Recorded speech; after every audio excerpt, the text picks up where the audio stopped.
Salut les tacos!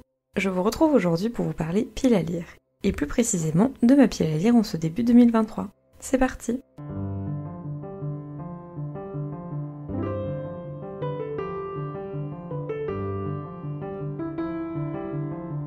J'aime toujours avoir une dizaine de livres d'avance dans ma bibliothèque. J'ai de quoi lire et surtout j'ai de quoi découvrir. Je fais des tris de temps en temps dans mes rayonnages afin de sortir de vieux livres lus ou non et que je ne lirai pas ou que je ne relirai plus. Je suis pas vraiment une acheteuse compulsive et mes achats sont souvent très raisonnés. J'achète d'occasion, en poche et de temps en temps en grand format.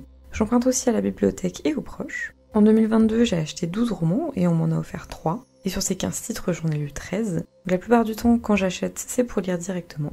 Du coup, j'ai quand même quelques titres qui traînent depuis quelques années. Donc en 2023, j'ai décidé de me challenger un peu et de me lister 12 livres à lire sur 12 mois. Ces livres font tous partie de ma pile à lire et aussi de ma pioche à lire. J'ai en effet 2 piles, celle avec les bouquins qui m'appartiennent et celle avec les bouquins que je peux emprunter à mes proches. J'ai actuellement 16 livres dans ma pile à lire et 11 dans ma pioche à lire, et dans ces listes, j'ai 12 livres qui m'intéressent pour 2023. D'ailleurs, si vous avez certains de ces livres, n'hésitez pas à me contacter pour qu'on s'organise une lecture commune. Ça pourrait nous motiver à enfin les sortir de nos bibliothèques. On commence avec les plus vieux livres que j'ai dans ma pile à lire, la trilogie 1Q84 de Haruki Murakami. Entre l'année 1984 et le monde de 1Q84, les ombres se reflètent et se confondent. Tengo et Aomame sont mystérieusement noués au seuil de 2 univers, de 2 ères. J'ai dû acheter les 3 tomes il y a 5-6 ans, et j'avais commencé à lire une centaine de pages du tome 1, mais je n'étais pas dans le mood, et je ne l'ai jamais repris. J'ai commencé le tome 1 en janvier, et j'ai dépassé la partie que j'avais lue à l'époque, et j'avoue que certains éléments au niveau de la représentation de la femme me posent un peu souci, donc à voir dans la suite. Restons dans les séries avec le premier tome de Terre-Mère de Ursula K. Le Guin, qui réunit les premiers livres Le Sorcier de Terre-Mère, Les Tombeaux d'Atuan et L'Ultime Rivage. Ici, il y a les dragons, il y a des enchanteurs, une mer immense et des îles. Jed, simple gardien de chèvres sur l'île de Gont, a le don. Il va devenir au terme d'une longue initiation, en traversant nombre d'épreuves redoutables, le plus grand sorcier de Terre-Mère, l'Archimage. J'aurai aussi 3 autres tomes à lire par la suite, Théano, Les Contes de Terre-Mère et Le Vent d'ailleurs. Donc hâte de me plonger dans cette saga. Toujours dans les séries difficiles à aborder, mais plus d'un point de vue stylistique pour celui-ci, j'aimerais lire le premier tome de Terra Ignota, trop semblable à l'éclair de Ada Palmer. Année 2454. 3 siècles après des événements meurtriers ayant remodelé la société, les concepts d'État-nation et de religion organisée ont disparu. 10 milliards d'êtres humains se répartissent ainsi par affinité au sein de 7 ruches aux ambitions distinctes. Paix, loisirs, prospérité et abondance définissent ce 25e siècle radieux et utopique, qui repose toutefois sur un équilibre fragile. Et Mycroft Canner, qui le sait mieux que personne.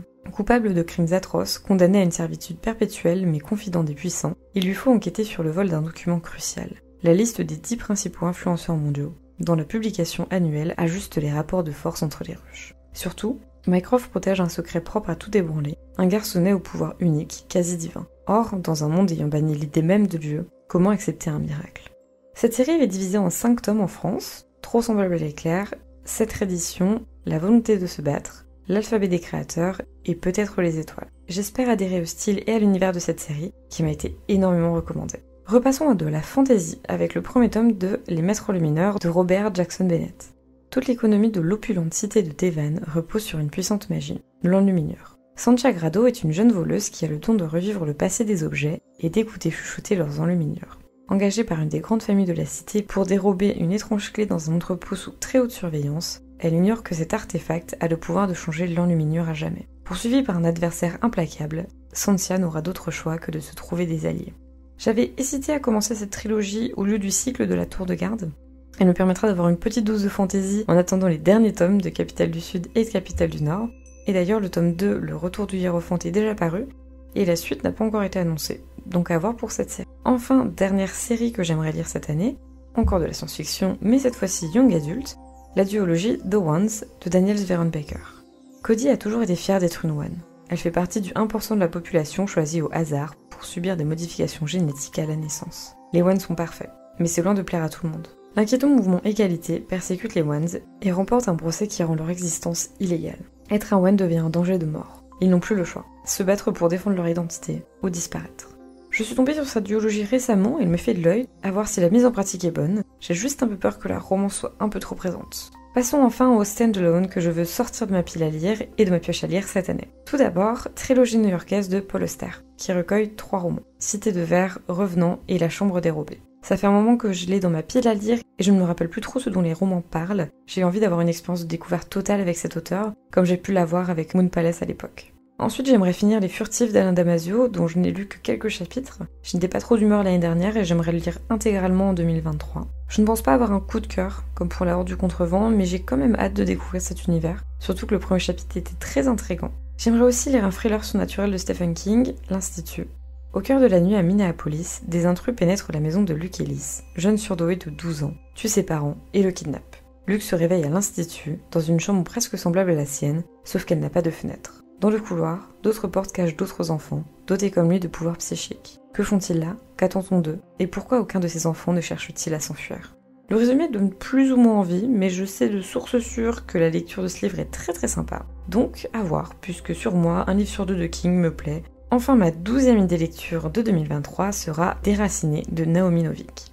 Depuis toujours, le village de Dvernik est protégé des assauts du bois par le dragon, un puissant magicien. Celui-ci, en échange de ses services, prélève à chaque génération la plus jolie jeune femme de la communauté. Cette année, c'est Cassia qui sera choisie. Personne n'en doute, et encore moins Nisa. Mais les choses ne vont pourtant pas se passer comme prévu, et Agnieszka va découvrir un monde au-delà de l'entendement.